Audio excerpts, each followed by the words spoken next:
Hello and welcome back. It suddenly struck me today, as I was about to do this sighting, that I've never actually introduced myself. I've just jumped right in and started on the sightings, and that's typical of me. That's how I am. I'm always thinking about the last witness I spoke to or an article I've got to write, and my mind is kind of filled with British Bigfoot stuff all the time. So I'll take a minute before I do this upload to introduce myself. My name's Deborah. I'm from Lancashire, and that's in the northwest of England. For any non-Brits out there, I'm not new to the Bigfoot field, to be honest. I've been researching the British Bigfoot since 1982, so it's some 35 years for me now. In that time, I've been looking for witnesses, taking their accounts, mapping those accounts onto the interactive Google map so that we can have a look and see the kind of routes that are farming, the small clusters that are farming. And it also adds to the data. So as each new witness comes in, I take their account, I add it to the map. And over the years, you can see, as the areas change, new sightings being added. Now, if this was just a phase, as some people would say, these sightings would stop. They wouldn't keep coming in. And I can honestly say, consistently for 35 years, that I've found people that have seen a tall, two-legged, hairy, ape-like, caveman-like, monkey-like man is normally how it's described. I do get accounts of a bear, and when I speak to them, I say, did it have a snout? And they'll say, oh no. Was it on all fours? No, it was stood upright and it was really airy and it was very big and it had really broad shoulders. Did it have ears? No, I didn't see ears. I think it's because we don't know what to describe what you see. One day when I'm a little bit more comfortable, I'll tell you why I started to collect the sightings, but that's for another day. It's not something I like to talk about, I'll be honest.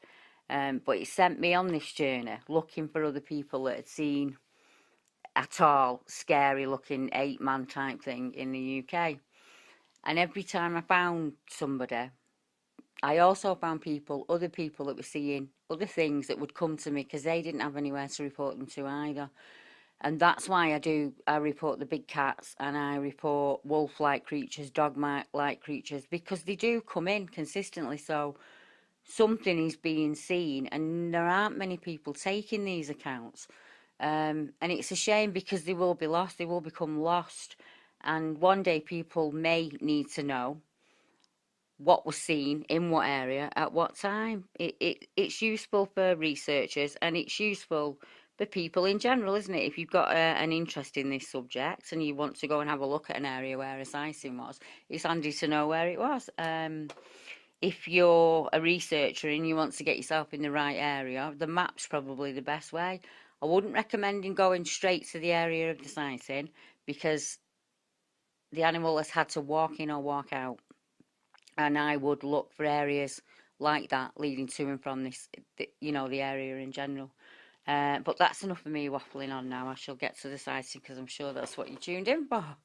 So it's not a British Bigfoot account this time. It's from two worried gentlemen who've seen a wolf-like creature in the northeast of England. And this is the Billingham black dog.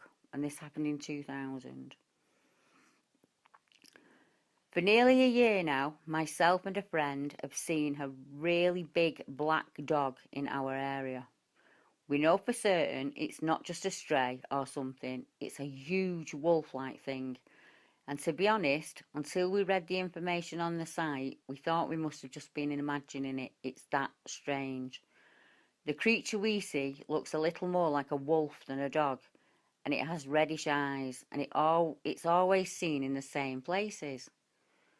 We live in Billingham. It's a town near to Middlesbrough, and it has a really old village nearly a mile away called Wolverston.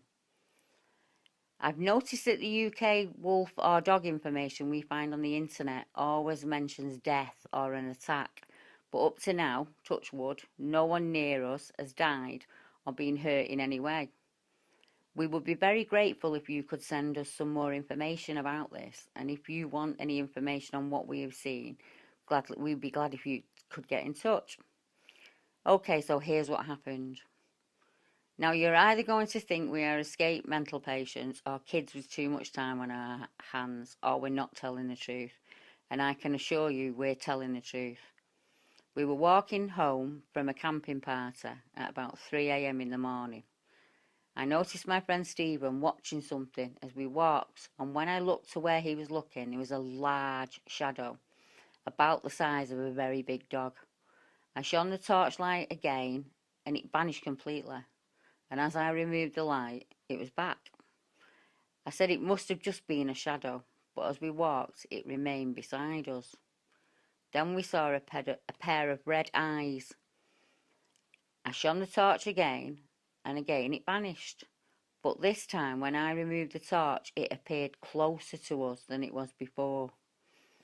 And it was still moving towards us quickly. We got really scared and legged it. Since then, we have seen it lots of times, but we've never actually heard it bark or howl. It seems to appear in the same place and usually starts coming towards us. The weird thing is, we never see it in winter. In fact, I haven't seen it since September. We've only seen the eyes glow twice.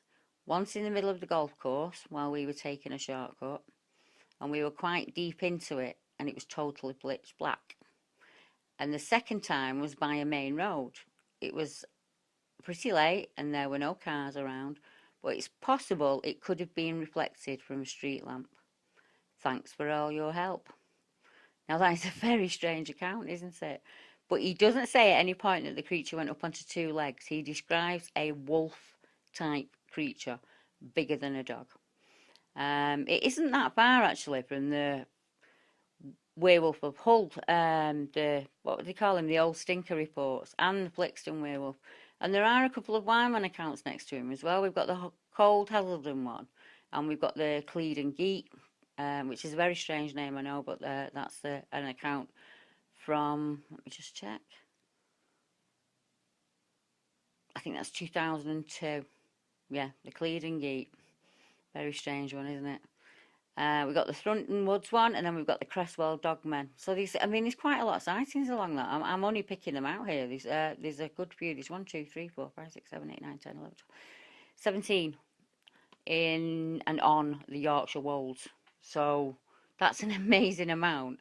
But most of them are hairy, two-legged, upright men. And then we've got accounts of footprints that have been left, and we've got howls and growls, and two where they've described it to me as a creature. It's been upright and it's been walking on two legs, but they've said a creature, so I've logged it as that. I think it's best to log it as the witness describes it, regardless of what I think. Because I wasn't there and I didn't see what they saw, so I take them at their word and I log it that way appropriately. So that's all for today, and I'm really grateful that you tuned in again. And I will bring you another sighting as soon as I can. And thanks. It's been absolutely wonderful getting your emails. And I will make sure that I name you all at some point. But it's been lovely to get your emails and read and to meet you all, actually. It's like meeting a friend, I've got to be honest. So until next time, thank you so much. Goodbye.